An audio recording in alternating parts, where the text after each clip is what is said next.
So welcome to Amazon Relational Database Service for MySQL and MariaDB. We're going to talk about this in best practices. My name is Darren Brisquin.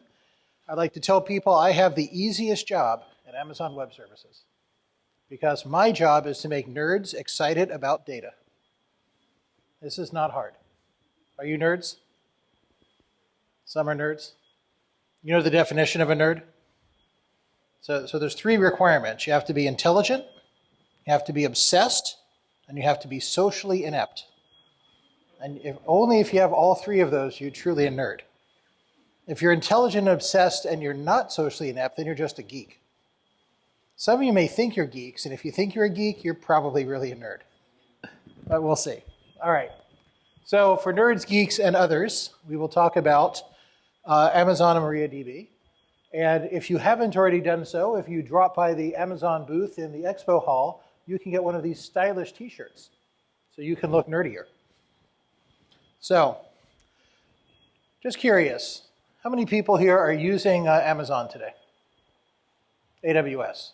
If you're ordering books from us and Prime members, that's cool too. But right now I care about AWS. Okay, most of you. Excellent. Who here has never heard of AWS? Good. I'm shocked how often I still run into technical people who have not heard of AWS. I guess it's possible. All right. So RDS is our relational database service. It is designed to make your life easier. And it comes from, it's actually one of the first services we ever launched.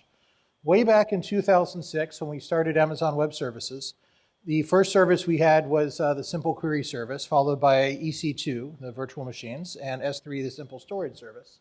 But after that, we did MySQL, and we started with the relational database service. Why do we do that so early? Well, very simply, when we first started, we had one really big customer, and that customer was a company called Amazon.com. And Amazon.com, if you go way back to when Amazon first went live at the beginning of 1996, it was all Oracle and Memcached. And it took only about a year to realize that we couldn't afford to run on Oracle. So in 97, it all became MySQL and Memcached. Today, while we have other databases, we created things like Dynamo for very large NoSQL, so that's what runs our product catalog. The bulk of Amazon.com today still runs on MySQL and runs on MySQL RDS. And RDS is just taking the things that we developed to make it easy for us to run our business and make it available to everyone else. So today, in the MySQL ecosystem, we offer three different choices for how to run this. So one choice, and the one that is still the most popular, although not the one fastest growing, is just the standard open source MySQL, right? The Dolphin option. But growing faster than that, which we launched at the end of 2015, is MariaDB, or the Seal option. So if you'd rather use the Maria interface and the Maria capabilities than MySQL, that's an option. So, and we have the usual changes that you'd have. So for example, if you're running MySQL, you have the choices of InnoDB or MyISAM. I don't know why anyone would choose MyISAM in 2017, but we've got thousands of people who started on that in 2009 or 2010, and it's still there. So we're not going to discontinue it. If you run Maria, then you have your choice of ExtraDB or ARIA. So those of you who are Maria people know that ARIA is the storage engine of the future, and it always will be because it doesn't yet have transactional capabilities or other things. So most of our people run on ExtraDB, DB Extra. And then we actually created our own storage engine at Amazon called Aurora. So I'm not going to talk a lot about Aurora today, but I want to mention what it is. Aurora is a storage engine designed to take advantage of the Amazon Web Services. So when you run on Aurora, it's about 5 times faster than the MySQL engines. It costs a little bit more, and partly it does very high availability and reliability because you always get, every time you do one node on Aurora, you're actually getting 6 storage nodes. So we copy all the data to 2 copies in each of 3 availability zones. So it lets us get the 5 nines plus availability. It lets us get very high performance. The other reason we get high performance is we were able to take all the case statements out. What I mean by that? I mean, think about what the code looks like in one of the storage engines for MySQL or Maria. It's got to run on a laptop. It's got to run on a Solaris cluster. It's got to run on all these different machines. We only have to run on Linux on EC2. So we could take all those case statements out of the code. We're also able to take advantage of knowing it's on EC2. That lets us get something that's very high performance. So our intention is we're supporting and happy with all of these. We've got thousands and thousands of customers on each one. It's just different choices for how you run things. So for the Aurora engine, we now support MySQL, and actually last week we publicly announced we now support Postgres as well. And of course, we also support Postgres on the Postgres engine. So all of these are options for people running. But today we're going to focus on MySQL and Maria. So pardon me for a little bit of marketing, but my boss said I had to do this. So this is the kind of traditional idea. So if you can always run stuff yourself. And if you're running things in your own data center, you got to do all this stuff. Now, one of the options you have is to run MySQL stuff on EC2. So for those not familiar, of course, EC2 is our elastic compute cloud. It's virtual machines on the cloud. In which case, we take care of power and rack and stack, and we install the original OS, and we maintain the server. So when stuff breaks, eventually it does, we make sure it gets fixed and it's running and so on. And onto that EC2, you could run pretty much anything you want. Anybody here ever looked or used the Amazon Marketplace, AWS Marketplace? Okay, just a few of you. So AWS Marketplace is a place where many, many vendors, I think we're up to about 19,000, have applications to do one-click install. So for example, if you want to run the Percona version of MySQL, you can go to the AWS Marketplace and install Percona. And it'll be literally one click. Okay, it's a lie. It's about 5 clicks because you have to pick what region you want it in and what size node. But after you've done that, hit go, and it sets up for you. And it'll tell you before you do this how much you're going to pay. So it'll say, okay, I chose to do Percona on an M4 large, so that's going to cost me this much for the M4 large each hour and this much for the Percona each hour. And then I'll know what the charge is. So we have that across a lot of open source or open base options like Percona, like Enterprise DB for Postgres, like MariaDB, like the Oracle Enterprise MySQL. All of those are options. But what we really want to talk about today is getting rid of almost all of that work and letting you worry about nothing but the application. So when you run relational database service, we do all that stuff on the right. We're going to make sure that not only is the machine running, but we're going to keep you patched, we're going to keep you updated, we're going to do backups, we're going to do a full backup every day and log backups continuously, so you can do a point-in-time restore to a 1-minute granularity to any point in time. And you actually get to choose how far back we keep that. By default, it's 7 days, but you can set it up to 60 if you want to. And we'll take care of things like availability and scaling. So why do you want us to do that for you? Is this stuff hard to do? Well, most of you here have run a MySQL environment. Is it hard to run MySQL? I don't think so. What it is it's a suck on your time. But the bigger thing that we think where it really comes into play and where I think this really makes sense is when it comes to high availability. High availability is hard for a very simple reason. There's 1,000 little details. And when you're doing high av and something fails and it's time for a failover, if you got 999 details right and you missed one, what happens? It doesn't work. We've all been burned by this. So are we perfect at AWS? No. But we do this all the time, every day. You don't. You have other things to do. So we're really good at making the high availability work. Does stuff break a lot in Amazon? No. But an individual EC2 node has a SLA of 99.95. It's pretty good. But think about that the opposite. That means every year, 1 in 200 will fail. Sooner or later, that will be one of yours. So you want to make sure you have high availability so that doesn't impact you. Same sort of thing with patches. Patching isn't that hard. Patching in a way that doesn't disrupt the environment is really hard. Let us do that for you so you can focus on what matters to your application. So to drill into that, what does that mean? So one piece that we do, as I mentioned, we do the managed backup. We do a full backup every day. If you have only a single node, so you're running just the master, that will have an impact on the performance during the backup. If you have at least one replica, we do the backup off the replica. So then you won't have any performance impact when we do the backups. You get to pick when that backup happens. So by default, it happens midnight in whatever midnight is in your region. So if I do it in Oregon, it'll be midnight Pacific time. If I do it in Ireland, it'll be midnight UK time, so on. But I will have that always managed and then continuously, as I said, do the logs. So that's how we're able to do that full. and you can have the point in time whenever you want. It's push button provisioning, so we want to make it really fast to set these things up and do it. When something fails, we detect that and replace it. So if a replica fails, so on average, when a replica fails, we will detect that, provision a new environment, put it in there. That takes an average of about 15 seconds to detect the failure, about 3 minutes to put in the new device, and then X amount of time to copy the data. Right? It depends on how it failed. If I was using elastic block storage there immediately, if I was using local storage, I'll have to copy some data over. But 3 to 5 minutes usually, I've got the replacement. What happens if my primary fails? Well, if my master fails, because we are constantly monitoring this, we will detect that failure again in an average of 15 seconds. We actually detect it faster, but you want to, when something you think it's dead, you want to, okay, I'm pretty sure he's dead. Because if you set that too low, right, like a network hiccup or something would make you think he's dead, and you don't want to do failovers when they're not necessary. So we'll do like 15 seconds of poking, and then when we're pretty sure it's dead, then we flip it over, which takes about another 15 seconds. So on average, you're down about 30 seconds, which means writes fail for 30 seconds, but reads are still working.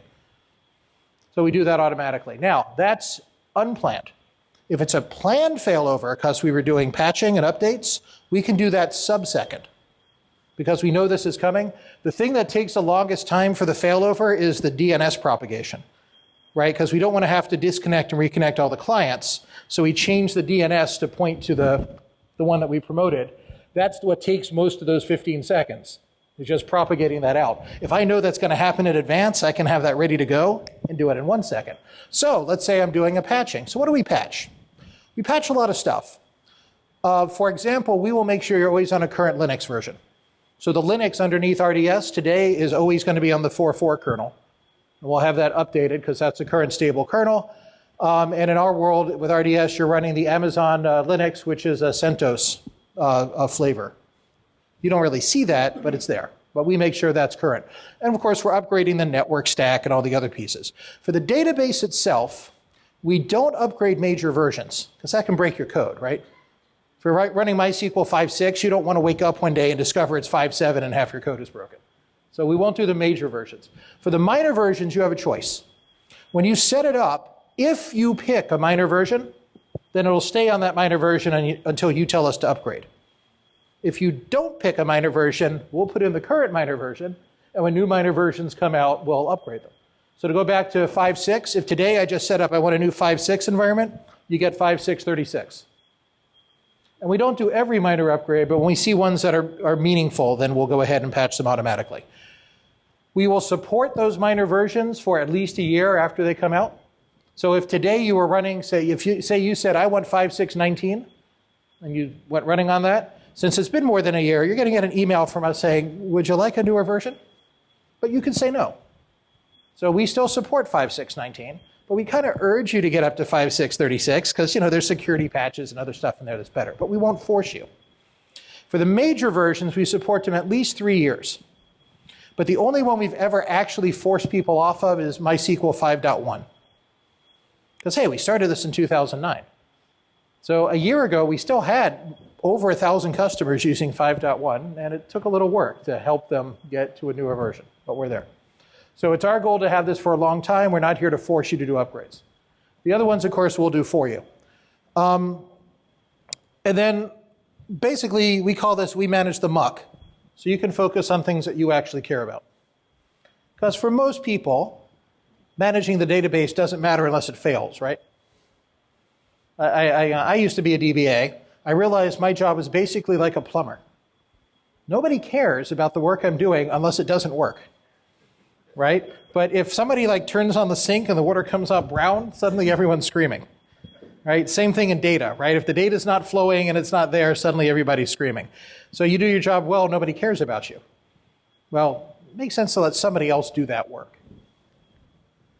When I was a DBA, when I started as a DBA, actually, I managed DBAs. So I was IT Ops Director for Johnson Space Center at NASA. Nobody at NASA cared about the databases when they worked, right? It's all about supporting the mission. Same thing for anything that y'all are doing. All right, so how do we do high availability? So first just set some terms. Everybody familiar with what we call regions and availability zones? Okay, it's late in the day. A vertical head motion means yes. Horizontal means no. Okay, so about half of you, when I ask a yes or no question, are doing this. Now, I'm from Oregon. So in Oregon, that means you're using certain herbs that are not yet legal in California for recreational purposes, although they will be soon. All right, so let's try that again. Are you familiar with the idea of regions and availability zones?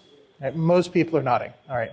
So the very short version then, an availability zone is one or more data centers that are within a millisecond of each other. So it acts local. Each availability zone is 2 to 3 milliseconds away from other availability zones. And if you do the math, right, so light propagates through glass at 138 kilometers per millisecond, so 2 to 3 milliseconds means I'm about 150 to 250 kilometers away. So that's far enough away that a single tornado or a single flood, like I said, I live in Oregon. I love waking up in the morning and looking at the beautiful snow-capped volcanoes. One day, one of those volcanoes will take out a data center. It's inevitable. But that's why you have multiple availability zones. And then a region, of course, is a group of availability zones someplace in the world.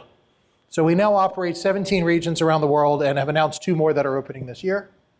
So in the US, for example, we have big ones in Oregon and Virginia, a smaller one in Northern California, and a new one that will be big in Ohio. And then in North America, we also have a new one in Montreal and Quebec, and many others in other parts of the world. So the regions are further apart, right? The regions are not 2 milliseconds. So ones that are pretty close, like Ohio and Virginia, is about 12 milliseconds. You know, Virginia to Oregon, that's 34. And we just can't make it any closer. That speed of light's kind of a limit. And if you really want to go a long way, like Virginia to Singapore, that's going to be 180 milliseconds. You're literally the other side of the world. But this lets us do really nice availability. So when you go into RDS and you say, I want a replica. So for my master, that master can have up to 5 replicas. So sometimes people say, what's the difference between a replica and a slave? Well, we are very politically correct in our Seattle-based company, so there is no slavery at Amazon Web Services. Instead, we call them replicas, so it means the same thing. So you can have up to 5 replicas for a master, but each replica can also be a master. So I can chain these.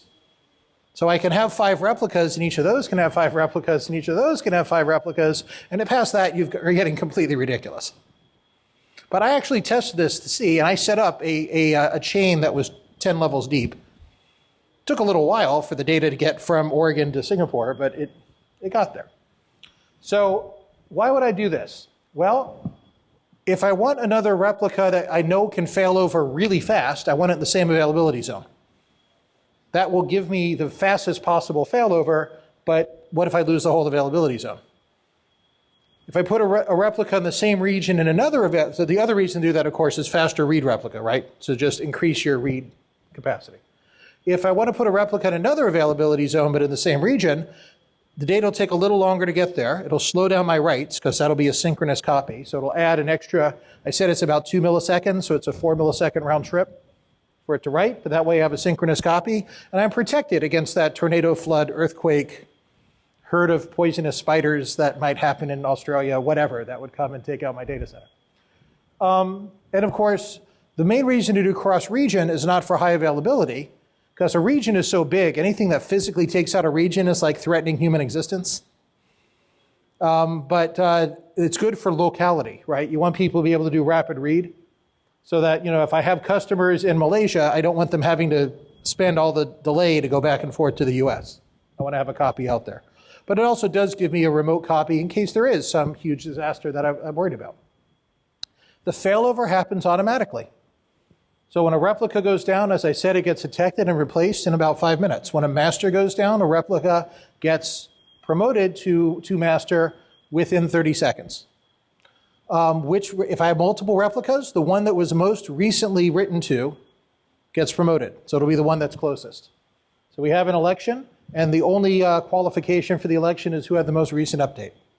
Wouldn't that make life easier if all elections work that? No, not going that way. All right, so I can do my cross-region read replicas, bring my data closer. So here's a case that if I'm based in Oregon, I might have a read replica in Tokyo or Sydney or Virginia. Or I can also do a cross-region snapshot copy.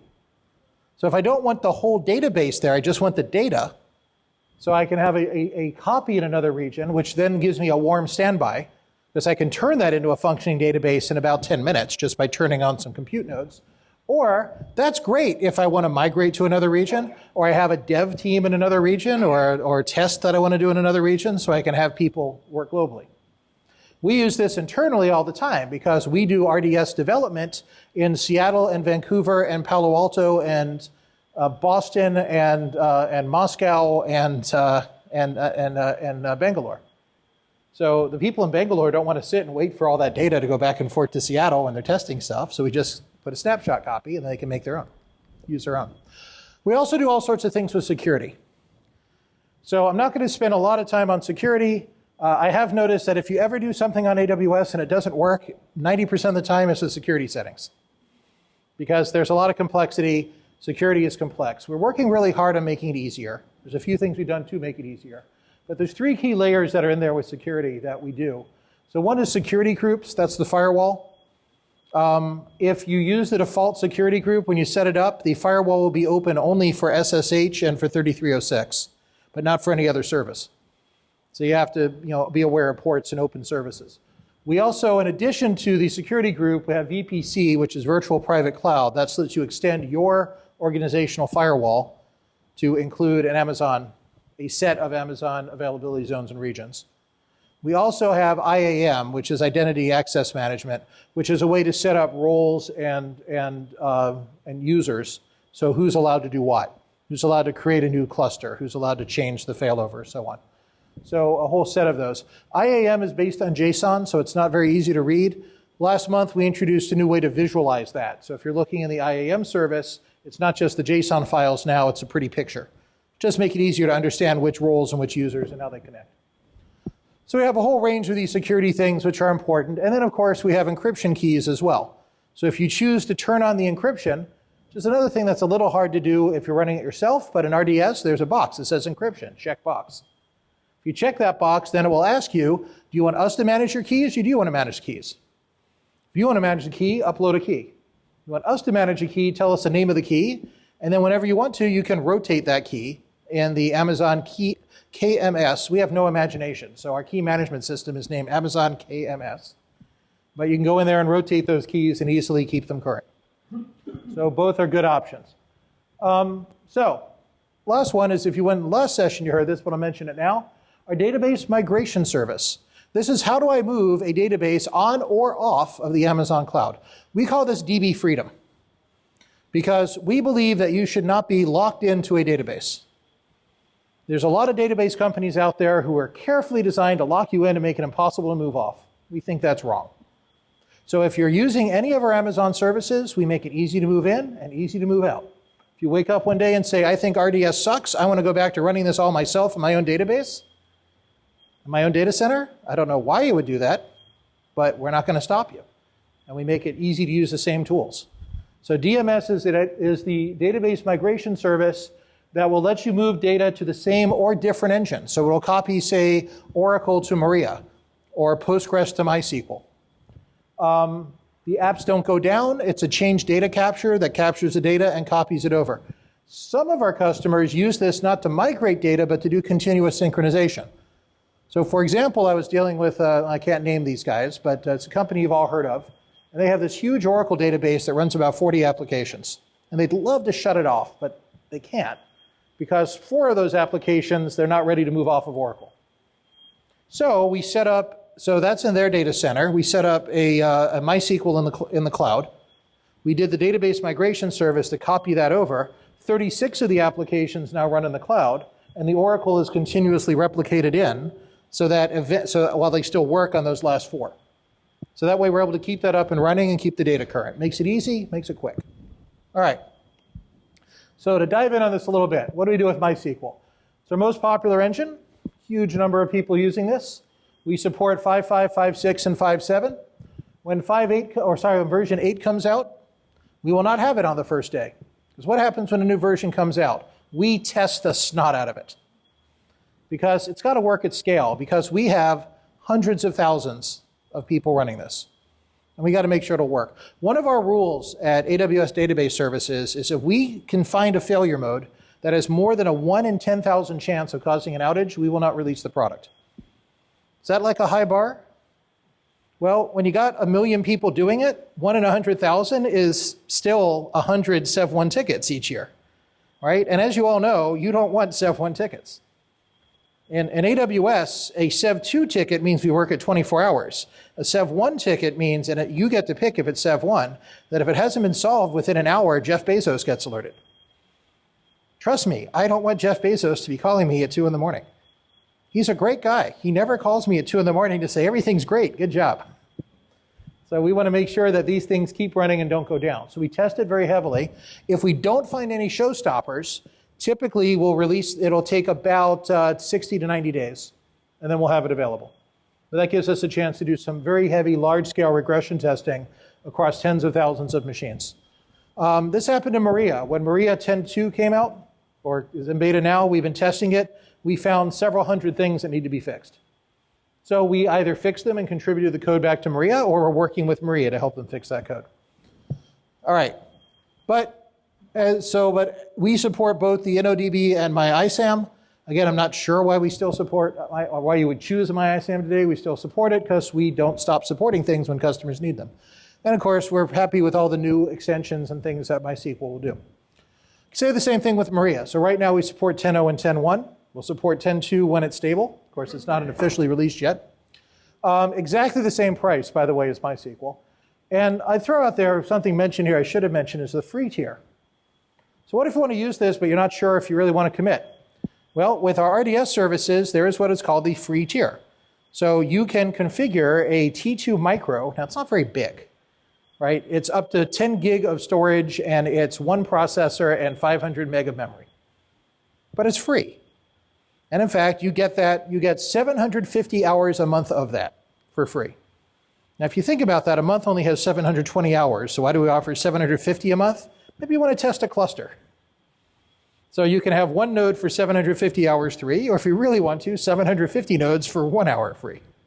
Or more reasonably, say, a 10 node cluster for 2 weeks, if you want to try that and see how it works. So we do that for MySQL as well as for MariaDB to let you try. And of course, a few differences there. So I'm curious, how many people here have actually run some MariaDB? Wow, that's a small number. If you're MySQL people, try it out. It's worth looking at. They've done some interesting things. The ones that I think are most interesting are thread pooling and global transaction ID. So thread pooling is it automatically pools threads so that you don't run out of thread connections when you're running, say, a web app and you have a lot of threads out there. GTID makes it crash safe. So each transaction is actually auto-generated an ID. So if I have a master node fail, the transactions aren't lost. So in MySQL, when I have a fail, I won't lose data, but I'll lose transactions in flight. In Maria, I actually keep the transactions in flight during the failover. So it could be interesting. And a bunch of interesting new things that are going in there. I will throw out that the really interesting thing that Maria announced for 10.3, so they haven't given a date on 10.3, but 10.3 will also include Oracle PL/SQL interpretation. So if you're running Oracle and you want to run it onto open source, in theory, the PL/SQL will work on Maria. I say in theory, hey, the product's not out yet. Let's see what happens when they deliver the code. All right. So let's start talking about a few things that we can throw in there to make this better and more effective. So one is MariaDB has an open source audit plugin that I would urge you to take a look at whether you're running MariaDB or MySQL. So this audit plugin will actually audit all of your logins, queries, and tables accessed, and you can do it down at a user basis. So you can say, I am only interested in this user, or I'm interested in everyone but this user, or whatever level you want to do there with users and groups. And then you end up getting a full audit of who's doing what. This is great for security forensics. This is great for understanding weird stuff that's going on. This works on MySQL 5.6 and 5.7. It works on MariaDB 10.0 and 10.1. Actually, I need to upgrade my slide because it now supports 5.6.36 and 5.7.16 as well. So on the latest versions are there. Now, if you're doing the full log on everything, there's going to be a performance impact because where is it writing this log into a table, right? And I'm writing something. But worst case scenario, so I put this on a system that was a web-based system that had an average of 10,000 concurrent users. And we saw the CPU usage that was normally about 60% jump up to about 70%. So you can have an impact. And of course, it's also writing storage, so you have to watch the storage that it uses. But this is a great way to do logging, and I'd urge you to play with it. If nothing else, you should always have your super users be logged, right? There should be a record of what your super users do. This is an easy way to get that. Some more best practices. Now, this applies to any engine. So what I'm going to talk about here is true whether I'm using Maria or MySQL or Postgres, or even the commercial engines we support. So we do support RDS for Oracle or for SQL Server. You might expect those cost a lot more because then you have to pay Microsoft or Oracle for the licenses. But one thing is use a multi-AZ configuration, right? That's how you get availability. So how do I do this? When I'm setting it up, there's a checkbox that says multi-AZ. Check the box. That will automatically set up a replica in another AZ and set up automatic failover for you. It gives you high availability for both planned and unplanned events. So what's a planned event? Us doing maintenance, basically. Cons. It's not free, right? If running, so I'm not going to use the minimum node. Let's use a reasonably sized node. So a common node that we have people running is the M4 medium. An M4 medium node, that's 2 processors, 8 gig of memory, right? That's a good, typical size server box for MySQL. That costs, if you run it in the least expensive places in the world, like Virginia or Oregon or Ireland, that costs you about 10 cents an hour. So call about $7.20 a month. Well, what do you think happens if I do a replica in another availability zone? Double it, right? Because now I have 2. So you are increasing your costs when you do availability, but it's a predictable increase. And of course, it will increase your latency. Writes will be slower because now it's a synchronous write, and it's going to have to do that 2 millisecond each way round trip to the replica to make sure that it's been written. Second thing we recommend is leveraging read replicas. Now that gives you read scalability. Depending on how smart your client is, the client driver that you're using, it will automate that, or you might have to write it into the client. So another thing I throw out from Maria, even if you're running MySQL, I'd urge you to consider using the MariaDB client. It's fully compatible with MySQL, and it's a really smart client. It makes failover faster, and it automatically will send the writes to the master and the reads to the closest replica. So it's a way to actually increase your performance without having to rewrite code. So having a read replica gives me more reading, lets me read faster, scales that up, disaster recovery, helps me do my upgrades better, just like the failover one. And of course, it gives me locality, because if I'm going to have people all over the world, I can have read replicas all over the world. But, well, I will have to have the application handle the fact that the read replicas are not synchronous, right? So if I'm running in Oregon and I have a read replica in Sydney, I don't want to make that synchronous. That would make every write take forever. But it does mean that Sydney will now be maybe 200 milliseconds out of date. So for your application, is it a disaster or an annoyance? If somebody in Sydney gets an answer that's 200 milliseconds old, it might not be the very, very latest data. For most apps, that doesn't matter. For some, it does, right? So just be aware of this, how you want to do it. And then, of course, this will generate more logs because of the synchronization. So you keep an eye on the log storage. And I'll talk about some tricks on that next. And finally, we have a new tool called enhanced monitoring. So anything you do in AWS, you get for free CloudWatch. Surprised that not everybody actually uses this. But CloudWatch is your monitoring and alerting service built in AWS. CloudWatch does about 50 metrics, and it does it at 5-minute intervals. We recently introduced enhanced monitoring, which is optional. Enhanced monitoring adds another 200 metrics you could choose to measure, and it does it to whatever interval you pick down to 1 minute. It does cost something. All right, here's the cost. Ready for this? Because people are afraid of the cost. For each metric on each instance, each month, 2 cents. Yes, that's 2 cents a month.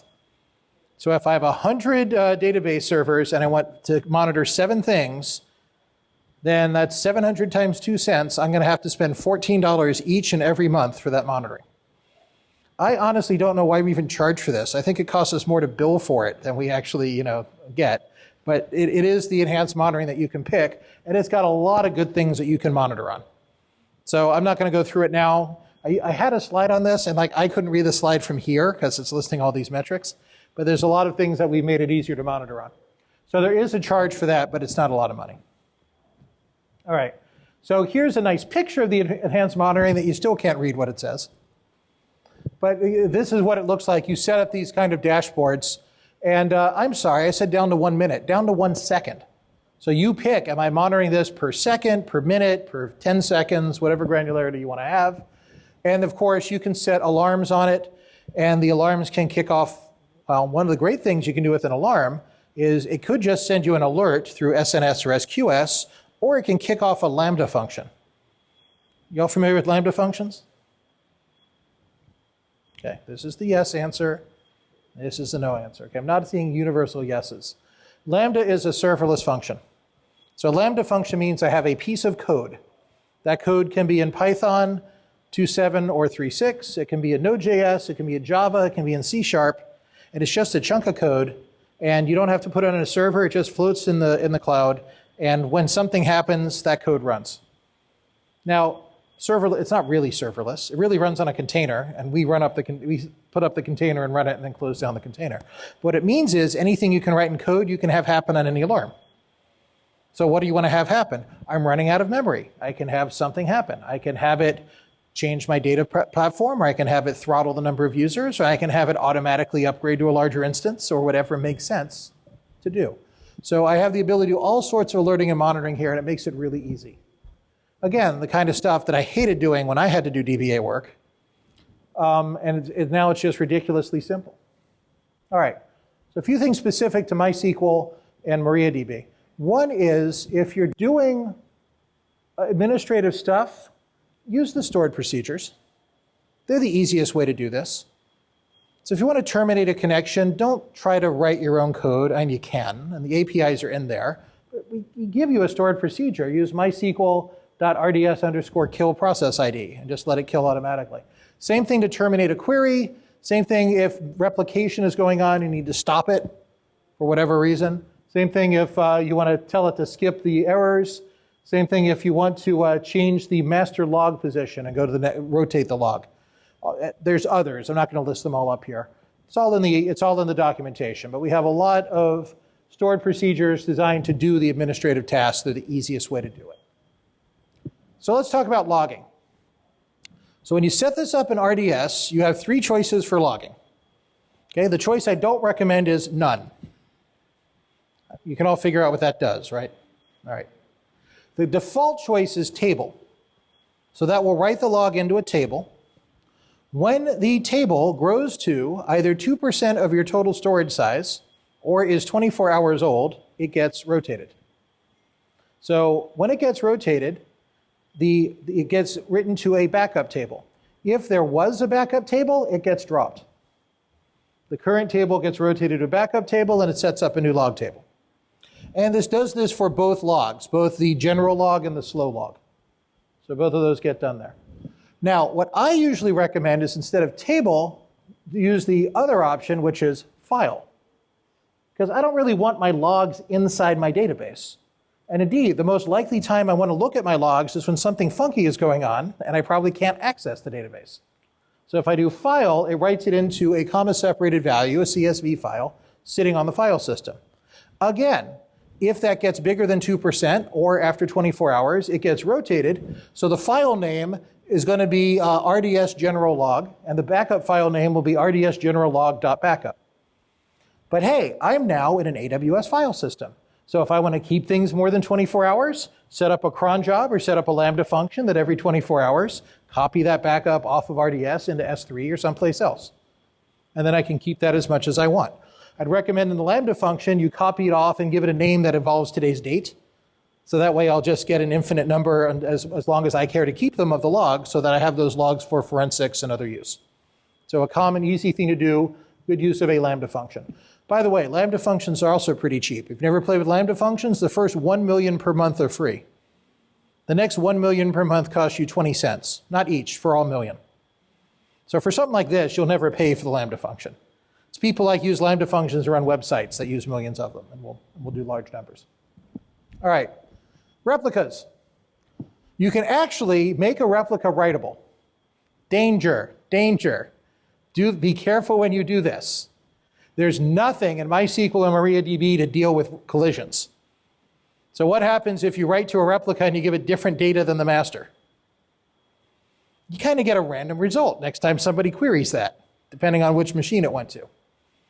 And replication's one way. When I change the replica, nothing changes on the master. Replication goes from master to replica.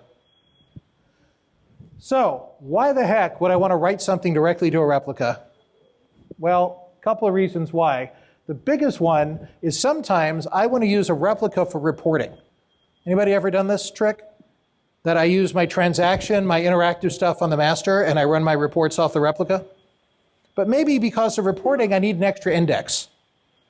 Or I need an extra column with some other stuff. So you can go ahead and do that. You can write to that replica and add an extra index. Just be aware, the master won't have it. You need to back up that, you need to set it that replica backs up and so on. But you can do it. We call that breaking the warranty. Because you can really, this is like, it says don't put the toaster in the bathtub.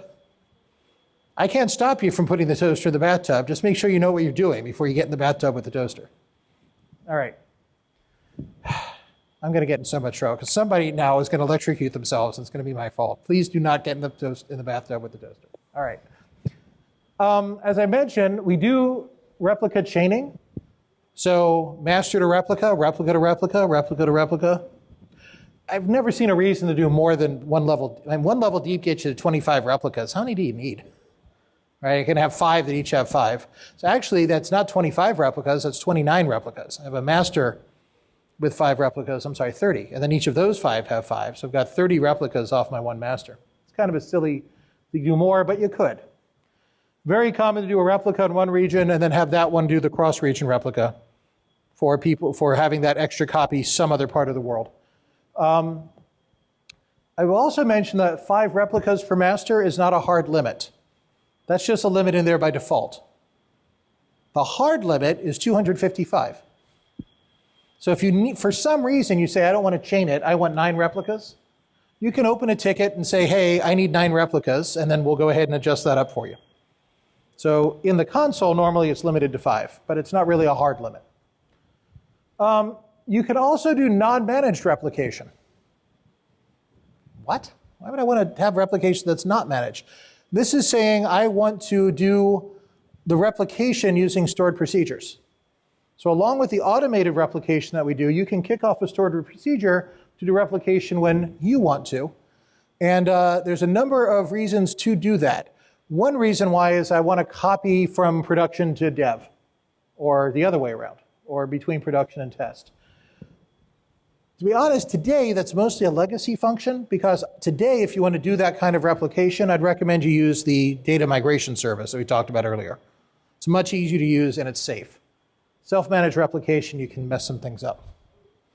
And then back there, I mentioned this before, but I'll throw it in again. MariaDB, that's one of the cool things it has, is that global transaction ID. So it's crash-safe replication. When you crash, you don't lose transactions.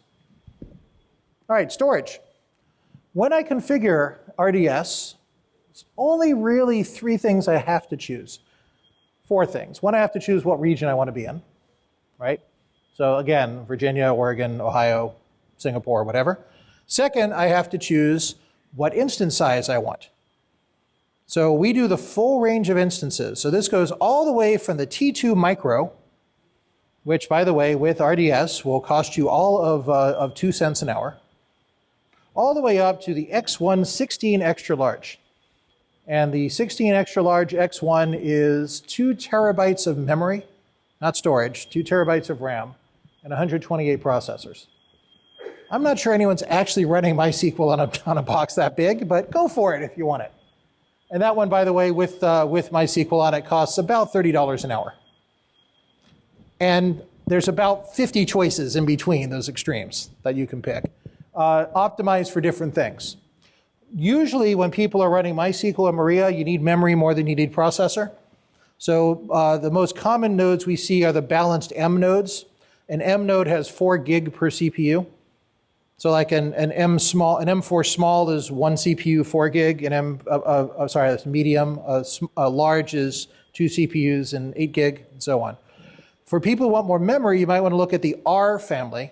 So the R4 is 8 gig per CPU. So like an R4 large is still 2 CPUs, but it's got 16 gig of memory. And then it's all linear. So an extra large instead of 2 and 8 is 4 and 16. And a 2x large is 8 and 32, and on up to a 16x large, which is 512 gig and 64 processors. So all these options are there, so you pick that. And then you pick storage. So we normally recommend for storage to use what's called Elastic Block Store, or EBS. EBS is separating the storage from the compute. So because you've seen this, you ever have a database that's kind of small, but it needs a lot of compute? You ever see the other way around? You have a database that has like terabytes of data, but it's not heavily used. So we don't lock those together. Your storage is separated from the compute. So I can have I can have like an M3 small, but with a terabyte on it, if that makes sense for my needs. I've seen people sometimes do that with like the archive copy, right? This month we'll go on a fast database, and then everything else will go on a slow one, but with a lot of storage. Because not many people care about last month or last year, but it's got to be online. So when you do that, you choose the disk that you do. Now the default disk, and the one we usually recommend, is general purpose. We're on the 2nd generation of general purpose, so it's GP2. General purpose disk is SSD. It's SSD, and the I/O you get is 3 IOPS per gigabyte. So if you have 500 gig, you get 1,500 IOPS. If you have 10 gig, you get 30 IOPS. The max is 10,000. So you can actually get all the way up to 6 terabytes, but you'll never get more than 10,000 IOPS. It's kind of the limit of that sort of disk.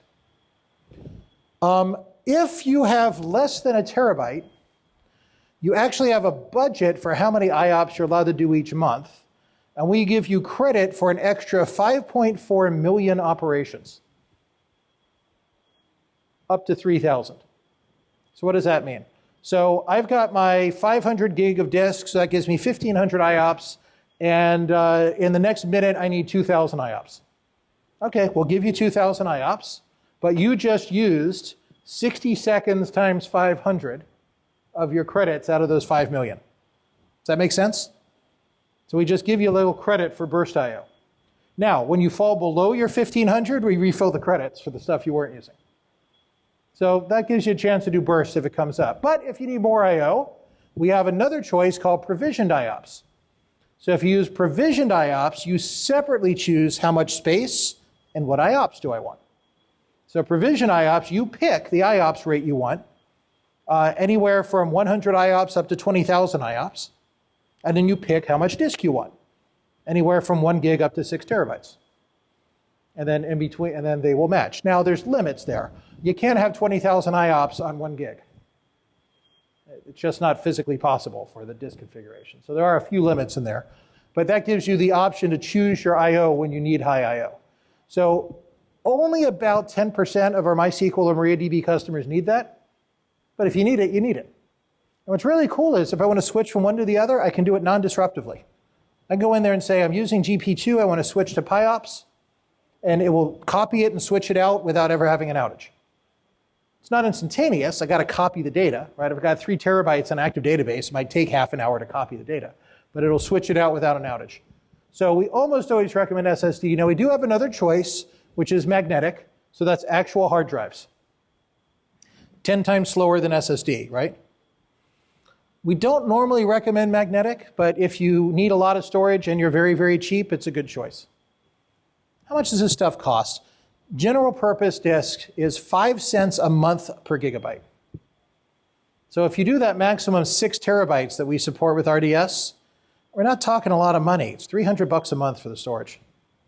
It's not a huge amount. Or, it's 2 tickets to Percona Live. It's not that much. PyOps, the cost varies depending on the size of the disk and the amount of IOPS you want.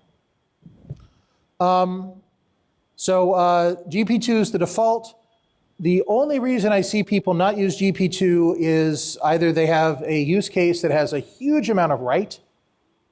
Just read, it's usually better to do replicas.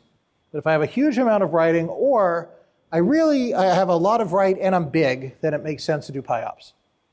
So this rule of thumb says 1 terabyte. Usually it's when you're 3 or 4 terabytes that I need more. So we get up there. I would mention, by the way, that 6 terabytes is our limit for the relational database service for MySQL or Maria, unless you choose the Aurora engine. If you use Aurora, we go up to 64 terabytes. So let's just get somewhat bigger. All right, best practices. Crash recovery. You know, if you're running my ISAM, you don't really get cache recovery. Anybody here running my ISAM right now that I've spent all this time disparaging it and telling you you're stupid? Okay, good. If you're using it, you probably have a reason. So InnoDB is what we strongly recommend, and of course, if you're using Maria, ExtraDB, because when I do a crash recovery, that's going to put a big I/O load on the machine, because it's scanning through the files to do that. When we do an engine upgrade, so I do that minor upgrade, so if you were running on 5.6.23 and we're upgrading you to 5.6.36, it's got to scan every table. That upgrade can put a big load on the machine as well. And finally, DDL, right, data definition. So like I do an online alter table, that can put a big I/O load as well. So these are things to be aware of that are going to spike your I/O, and make sure they don't overdo. Because I talked about getting credits. So let me back up there. That's only for GP2. The credits only matter if you have less than a terabyte. If you have more than a terabyte, you're already at 3,000 IOPS, and we're not going to give you any more. So if you run out of credits, then you get throttled to what you actually paid for. So that may or may not matter to you. But this is part of the world to make sure that you're getting the I/O you need. If I have multi-AZ, as I said, the average is 30 seconds. It can take up to a minute. Most of that time is propagating the DNS. So 99.5% of failovers are less than 60 seconds. About 70% are 30 seconds or less. So usually it's 30 seconds or less. If we need to do a crash recovery before it can start, that can make the downtime stay longer. So this is one of the reasons we don't recommend magnetic. Because when I'm at magnetic doing a crash recovery, my 30 seconds might turn into an hour because of the time it takes to pull all that off the magnetic drive. But we still offer it. All right, so GP2 is a great choice. Think of these as maximum rates. You actually have to run something pretty I/O intensive for it to matter. Typically, if you're running multi-AZ, you need less IOPS because you slowed down the speed at which it commits, because it has to go back and forth. So we generally find that if you do the multi-AZ, the downside is your latency is a little higher. The upside is your IOPS rate actually goes down a bit. Okay. And then I should mention, finally, some of the instance types are EBS optimized, some are not. This is all in the documentation. When you choose your instance type, if you're going to have an I/O dependent load, make sure to choose an instance type that is EBS optimized. We're in the middle right now of upgrading to a new generation. So I'd strongly recommend that if you can, choose M4 and R4 over M3 and R3. So when you choose the M4 or R4 generation, you're getting the latest Intel chip. It's about 30% faster, and the instance costs 10% less. So why would I use the older one? I have no idea. It was our best choice until last year. So the R3s and M3s are still out there. And if you're running today on an R3 or an M3, keep running. It's fine. But you'll get better performance at both EBS optimized and a lower cost if you move to the M4 or R4. If you're using M3 or R3, you can get EBS optimized, but there's an extra charge. But again, that can be turned on dynamically, and you'll see that in your console. All right. So finally, I'll leave you with some pointers. Now, for those of you who are not memorized every word that I've said, you should know that you will be getting all of the slide decks from this conference as a link, I think, on Friday. So it's all there for those who didn't memorize this. But some places to go. So if you want more about MariaDB, go to aws.amazon.com/rds/MariaDB. There's also a link to the pricing page, or just hit the link in there. And we have a nice user guide online, as well as some great blog articles that have gotten written. Same thing for MySQL, except it's RDS MySQL and RDS MySQL pricing. And the truth is, I don't care which pricing page you go to because it's exactly the same as is Postgres. So we charge exactly the same for all of those open source engines. And if you want to experiment with moving back and forth from one to another, use DMS. So you can do that non-disruptively. So you want to play with DMS, you got a MySQL running, set up a Maria cluster, have DMS copied over, see how you like it. Is there a charge for using DMS? There is. The charge is approximately 5 cents for each gigabyte you move. So, so if you're moving a petabyte of data, then it might get kind of expensive. But in most cases, it's a trivial amount of money to move things back and forth. If you're too cheap to spend that money, do a SQL dump and restore it. Right? That works too. Yeah. Or a snapshot. And one of the cool things about Maria is it is fully compatible with MySQL. So I can take a dump from MySQL and restore it to Maria or the other way around. That will probably not be true forever. I think as we get to MySQL 8 and Maria 11, they're going to diverge a bit. But at least today, they're fully compatible with each other. All right, and finally, if you want to play with Aurora, Aurora is a little different. So, because Aurora, you don't have to set up the high availability. It's already there. Every time it automatically sets up 6-way replication on the storage. It doesn't set up 6-way replication on compute. We separate those out. So you pick how many compute nodes you want, but you always have the storage as 2 copies in each of 3 availability zones. So this is designed for 5 nines availability, and it's about 5 times faster than MySQL. It also costs, if you look at it for the same node size, about 20% more. So the cost of RDS MySQL on a given node will be about 20% less than Aurora on a given node. You get better performance and availability for that. You decide which one makes sense. They work fine together. All right. And with that, who else has a question? All right. Yes, sir.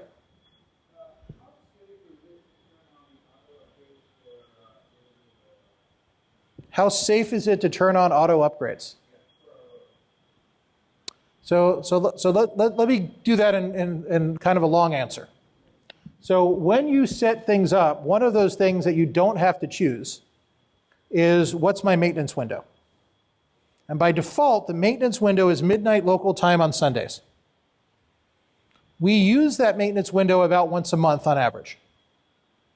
If I only have a single node, I'm going to have an outage whenever I do a maintenance. Right? So if I don't have replication, then when we apply that, and again, on average once a month, but there was one month that we had to use it 3 times because there were a bunch of security patches and things that came out. So once a month you will get upgrades. If you're actually reading your email, you'll get warned about these upgrades before they happen. And if you want to, you can go into the console and say defer. I don't want that upgrade. So for example, if you're a retailer and it's Thanksgiving week, you go, no, don't do that, and then we won't do it then. But eventually you'll have to do the upgrade. So you can't turn off the upgrades on the base system. If you're using RDS, we will upgrade Linux. We will upgrade the security stack. What you can avoid is upgrades on the database version. So again, we will not upgrade major versions because there's too much risk of breakage.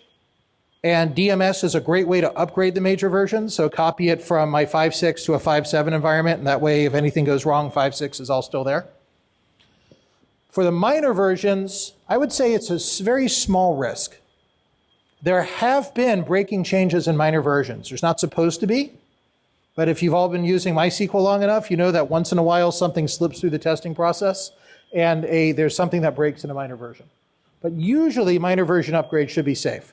So to remind you, the stack, you can't turn off the auto upgrades. If you truly never want your stack upgraded, don't use RDS. Use one or the other, run it yourself on EC2. For the minor versions, if you pick a minor version, we don't upgrade it. If you let us pick the minor version, it auto upgrades. So is it perfectly safe? No, but we don't get a lot of problems with it.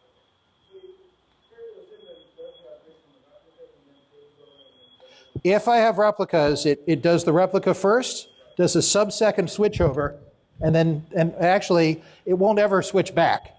Right? It does the replica first, and then does that switchover, and then what was the master is now the replica.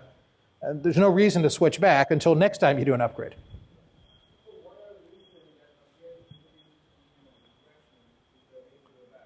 Say that again?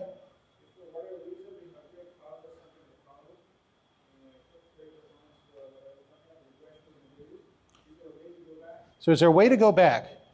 Sort of. In that cluster, no, because MySQL doesn't support reversion. But what you can do is set up a new cluster on the previous version and DMS your data over. So if your data is a reasonable size, and here it's not big, even at 6 terabytes, I can DMS that over in less than half an hour. So if I'm a more common size, like 100 gig or something, that's like a 2-minute process. So we can do it quickly. Did I manage somehow to accidentally answer your question in my long answer? Excellent. All right, sir. Are there plans to support RDS behind agnostic load balancer for situations like outbreaks, so clients don't have to change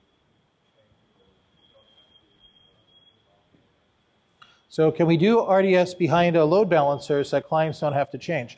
That's kind of what we do already. Clients are not, when we do that sub-second switchover, they don't know.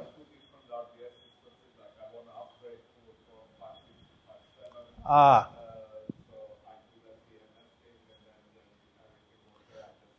Got it.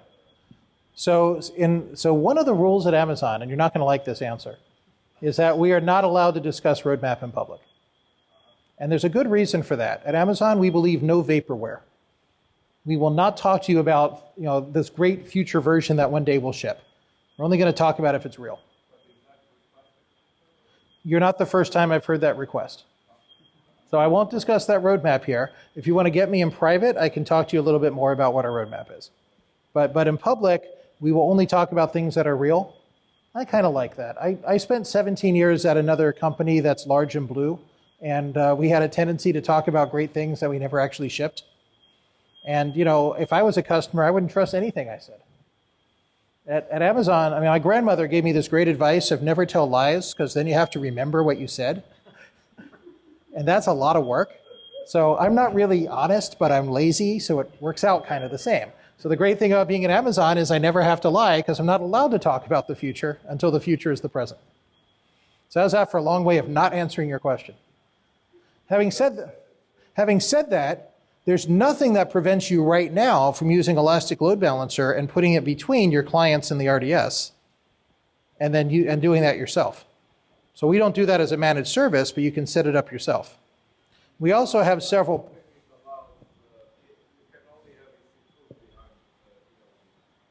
There are ways to do it. So you can actually, there's a blog article out there that you can see about using ELB for client connections to RDS. So it does work. The other option is we have a number of partners that you can find in the AWS Marketplace, that if you go to AWS Marketplace and look for proxy, or look for database proxy, who have database proxy solutions that let you do that invisibly as well. So there are ways to do that. All right, one more question. Who wants it? Oh, come on. There you go.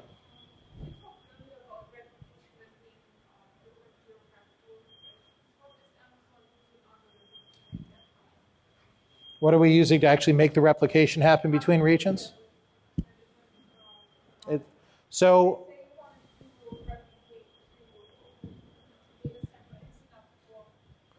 Right, so first let me make it clear, it's only to our regions. So I don't have a way to replicate it to your data center in Singapore. This is between Amazon regions. Having said that, we own our own fiber. We own the network. So we have dedicated circuits, very high-speed circuits that connect all of these regions. Exactly what technology we're using to do that, I'm not sure off the top of my head. I don't know if we're using rsync or if it's something we wrote ourselves. But generally, one of the rules we have, when you're using an open source product on AWS, we might change things in the engine. We never change things in the interface. So if you're using MySQL, it's 100% MySQL. If you're using Maria, it's 100% Maria. Postgres, it's so on. We don't change those interfaces. So that actual technology, the replication, I'm not sure. But as a user, as a DBA, you don't really care, right? You just know that here's my source, here's my target, it happens. So cool. All right. At AWS, we don't believe in locking you in. We do believe in making things faster and easier. I think RDS makes things faster and easier for many customers. If you're not using it, it's free tier. Go give it a try. If you need more than free tier, come talk to me and I'll give you some credits. Thank you all for your time today.